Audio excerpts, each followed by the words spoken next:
and you're in my kitchen. And why not? Because I can't be in yours, and you get to watch these shows where they're kind of fun. You see them over on YouTube. I'm doing all fair foods this week, and I'm going to give a book away on the last day, which is Saturday. This week we are not doing a Friday show, so tune in on Saturday at 6:30, Facebook Live. I'll be there with you, showing we're doing chili, Firehouse Chili that day, and some other things. But besides teaching, I also own a tour company. I take people on food adventures of Europe and do a lot of morning shows. This week, in fact, today I taped a show for a show called Daytime out of Tampa on the NBC station, and it's affiliated across the country. So that is shown tomorrow on Thursday, and I'm doing a few things on there. So if you missed any of these shows, you can go back on YouTube and see them all, and there I am. So you can also see all my books, because I think this book number 10, maybe 11. I've got another book coming out. I've had 2 books since that one come out. So I've got a book in February coming out, or March 2nd, 2021. So we're going to be getting into this, but before I do, I'd like to welcome you and help me welcome Neil. Neil loves doing that. On Fridays. You know what's really funny? You've never watched the show after you've done that. No. Your hands are in focus and I am blurred. Oh, are you? Yeah, you like that, huh? He's blurred. But anyway, Neil comes home from work and starts my second job. Well, you get to eat, so tonight the pay's good. The pay's good. In fact, somebody asked yesterday, what do you do with all that food? And if you think about it, it's a lot, but then it's not. If I have a lot of pastry, we give it to the neighbors. We the chocolate torte last week, chocolate raspberry. I still have a piece in the fridge. Neil had some. I had a piece. I gave my mom a piece. Both sets of neighbors had some. So, you know, and if you go back and watch that show, I call it Feeding a Family of 6 for a whole week. And you'll know the whole story if you watch it. And I think we fed the whole neighborhood, and I still have some left. So it's one of those long things. Here is something that came out of fairs a few years ago that it's kind of strange.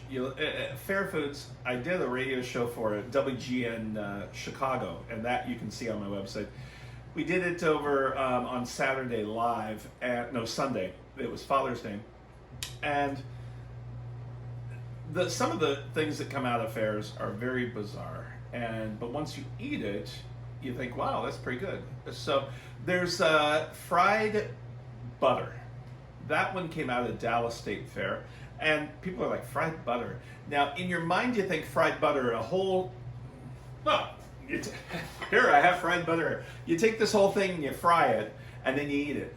It's not done that way. But at first, you think that in your mind. If I say, we're going to do a recipe about fried butter, you think, well, how is that going to not melt in the fry?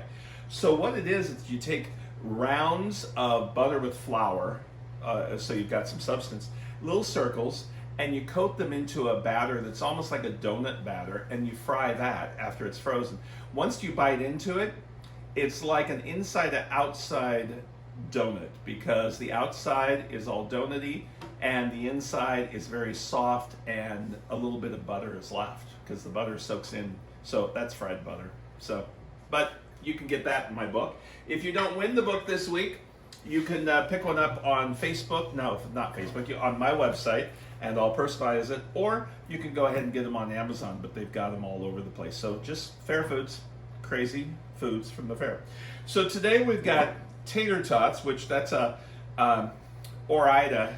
I was reading all about tater tots, and it was leftover pieces of potatoes, and then they put them together in the 60s. So we take tater tots, and I'm going to take bacon. This is my favorite bacon from my butcher. It is Applewood bacon, and they're very simple to make. The secret is take a rack to cook them on, and you're going to take, I'm going to do one for you, and you take the tater tot, you roll it until, then you cut the bacon, and you put a little Now the tater tot should be room temperature. If it's frozen, you can't get the toothpick in. So remember, make sure you don't use the frilly toothpick. And each piece of bacon normally does about 3 pieces. And I do it this way because I don't want it to be short. And we really aren't in a hurry in life right now, so you should be able to do this. So, and then that last piece might have a little extra, so you just add that to it. And there you go. So let me do the next 2 real quick, and we'll be right back.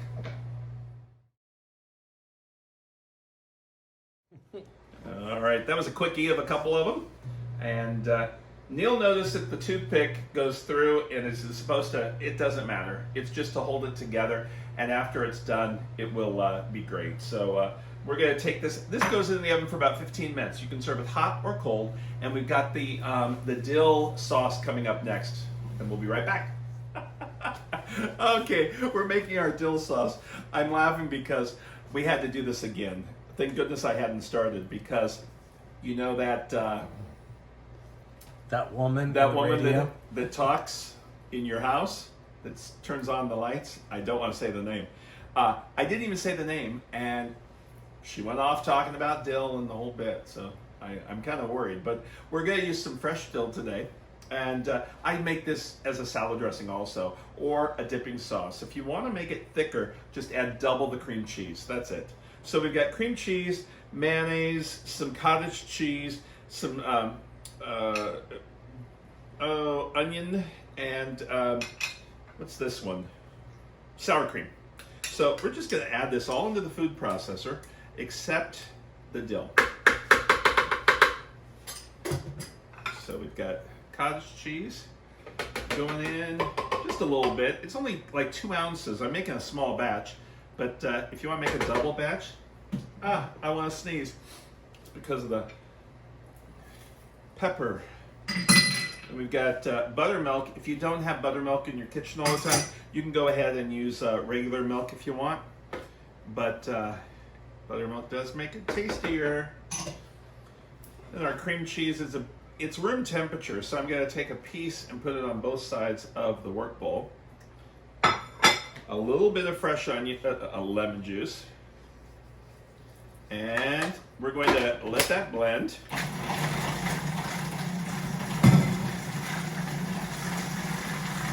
And I've got the dill here. I'm going to just take one big piece, keep it out for decorative purposes. Check it. Blend it up some more. And then, through the feed tube, I'll add the dill.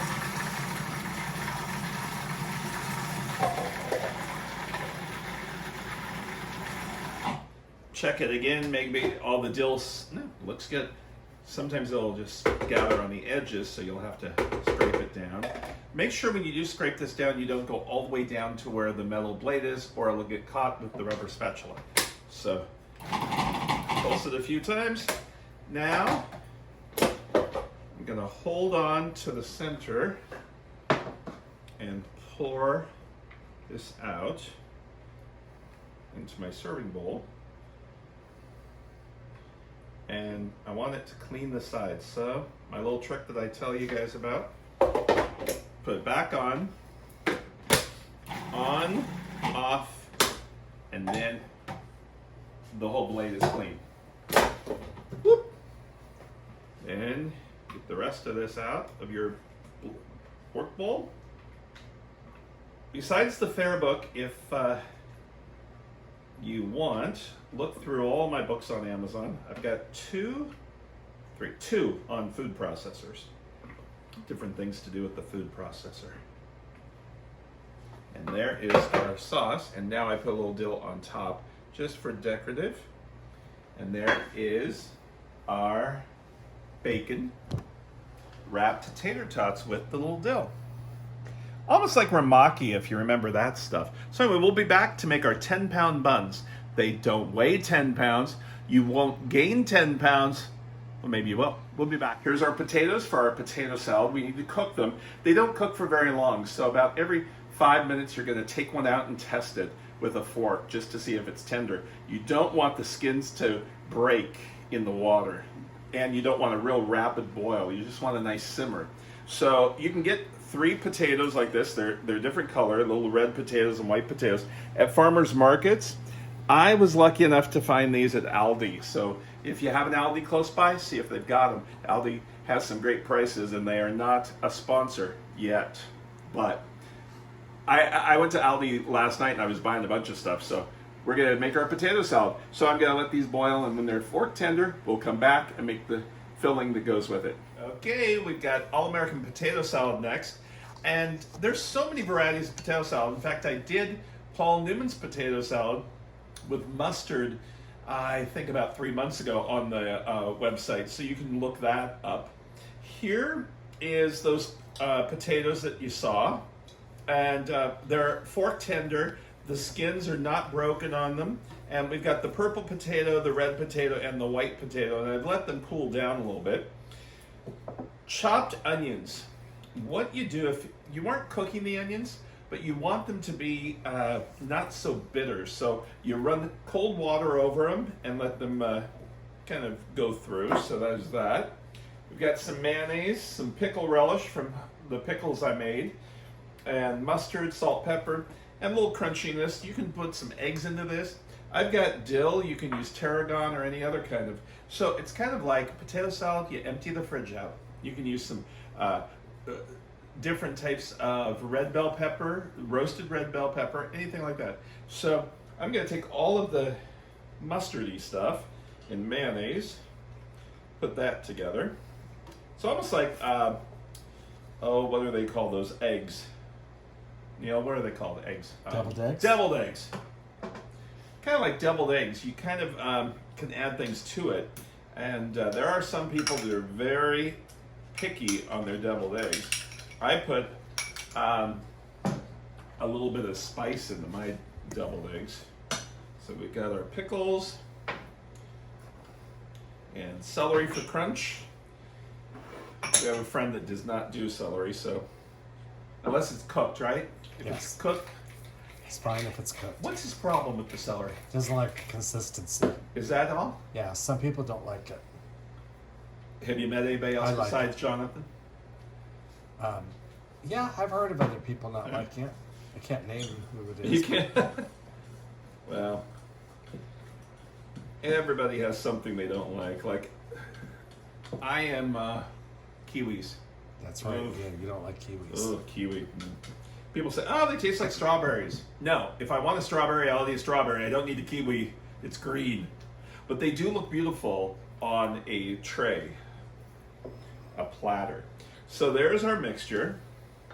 Almost looks like just, and I bet you, again, my bowl is not big enough. Let me get a larger bowl. It's always best if I make all the noise. Larger bowl, all of our potatoes. I already did some pepper, but there's some more. Then we're gonna take our mixture, mustard, mayonnaise, onions. Like I said, we can put some bell pepper. I don't go real heavy with the mixture. I can't stand a lot of mayonnaise. I just like them to be coated a little bit, and that's it. And if you saw that I only had a little bit of everything. It wasn't a whole lot, but all of them are coated. What's really nice about this, instead of pieces of potatoes, you bite into the whole potato and that skin bursts in your mouth from the mixture. There is our potato salad. I also like to serve potato salads on trays, platters, instead of in a bowl. So you can see the whole thing. And there's a little bit of the onion left, just like that. And then take a little bit of fresh herbs that you had, decorate that up. And there is our potato salad. We're going to come back and do our 10-pound buns. And we'll be right back with our third recipe, and this is our 10-pound buns. Now, the 10-pound buns are not 10 pounds. They're just called that. I think they want things to be larger at the fair, so you get these big signs that say 10-pound buns over here. And they're exactly what I'm making. They're about 2 pounds each. But you start with French bread. The grocery stores that carry it, they bake it in-house. It normally comes in whole wheat or regular. I think I got a whole wheat one. I take a serrated knife and go through it. Watch your hands. But what I'm doing is only using this much of the knife, about 2 inches, going all the way around. Trying to keep it as flat as possible. Trying to get about half of it. Go all the way across. And then, now see, they bake these every day, so they're very fresh, and you get lots of the dough is very fresh. So I push it down. Now, if the top is domed and it rocks too much, I might just slice a little off the top, but it looks okay to me. So there's that. Now we have our mixture. Is butter and cheese, and this is room temperature. It's really easy and soft, so put it around. And our cheese. And you can use any kind of cheese you want. I'm just using cheddar so you can see it a little better. We've got some paprika and some garlic salt, just garlic powder, and a little bit of greenery. I washed this, but I didn't take the stems off, so you want to pull it so you don't have the stems. See the stems? They're very woody. These you keep in if you don't like the people coming over.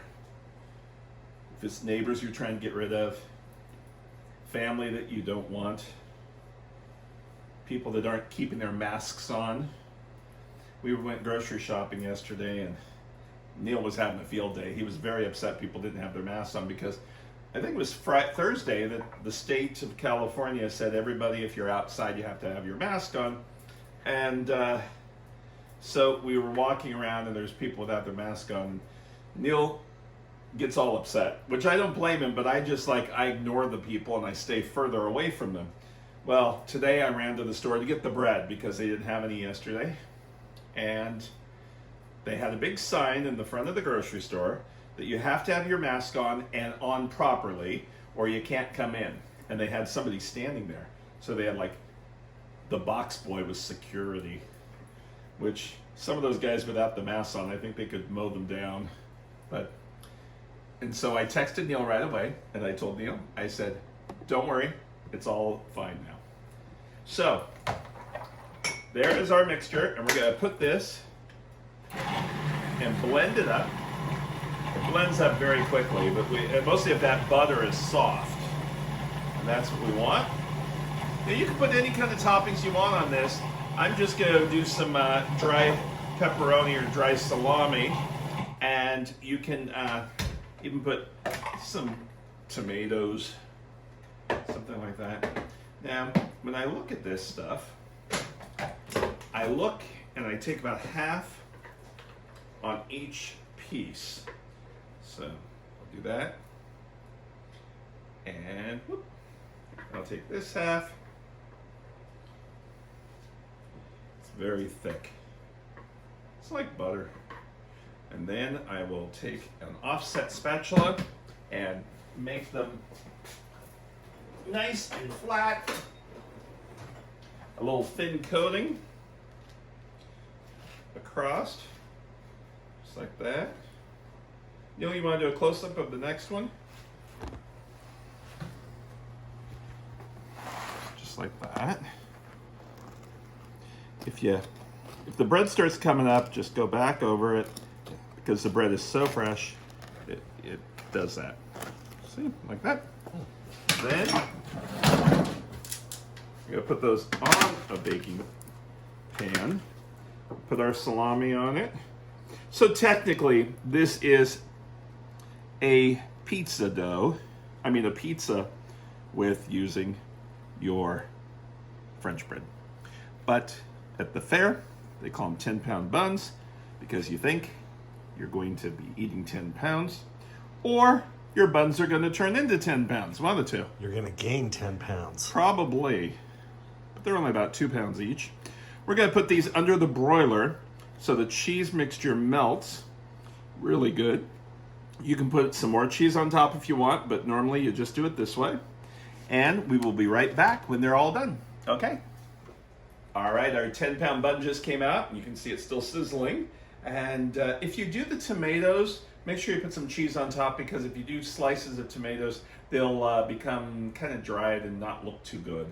So today we did our potatoes, our potato salad, our tater tots wrapped in the bacon and some dill, and then we've got our 10-pound bun. You're ready for a meal at the fair. I hope you enjoyed today. I'd like to thank you so much for joining us, and we'll see you Thursday. Remember, no show Friday, but we'll have one Saturday so you can win the book. Take care, and we'll see you tomorrow. Okay, we've got our sauce to go with those bacon-wrapped tater tots. I have to remember that they're called tater tots, little potato puffs. And this is a sauce that I also do for a salad dressing, and it's a fresh dill. To answer your question, dill is an annual herb in the celery family Apiaceae. It is the only species in the genus Anethum. Dill is grown widely in Eurasia, where its leaves and seeds are used as a herb or spice for flavoring food. Alexa, thank you. You bet. Hope you've enjoyed your Monday. We have to start over because she just said it was Monday.